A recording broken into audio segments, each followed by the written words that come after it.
Welcome to our channel. Today we how to authenticate with Fireblocks for crypto operations. Detailed. To begin authenticating with Fireblocks for your crypto operations, visit the Fireblocks website and log into your account. Once logged in, navigate to the API section in your dashboard. In the API section, locate the option to create a new API key. Click on the Create API Key button, which will prompt a form for you to fill out. Enter a name for your API key that clearly indicates its purpose.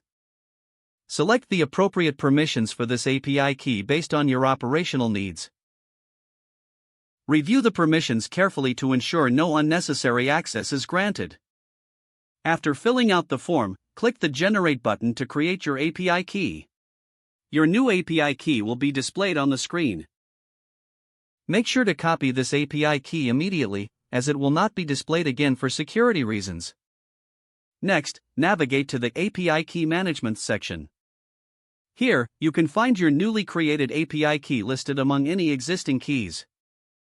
For added security, consider setting an expiration date for the API key. This can help limit its lifespan and reduce the risk of potential misuse. Once your API key is set up, open your preferred programming environment. Integrate the Fireblocks API into your project by using the provided API library for your programming language. In your code, make sure to include the API key in the headers of your API requests. Confirm that you are using the correct endpoint for the specific operation you wish to perform. Test a simple API call to verify that your connection is established successfully.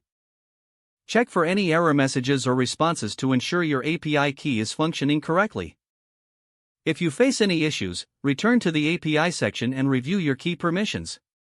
It may also help to consult the official Fireblocks documentation for troubleshooting tips.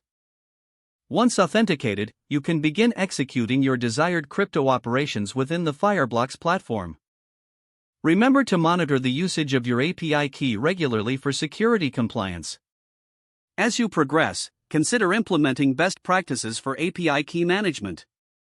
This may include rotating keys periodically and revoking access when it's no longer needed. By following these steps, you will successfully authenticate with Fireblocks and be ready for secure cryptocurrency operations. If the page does not load, refresh the browser or try again in a private or incognito window. Don't forget to like this video and subscribe to our channel for more step-by-step tech guides.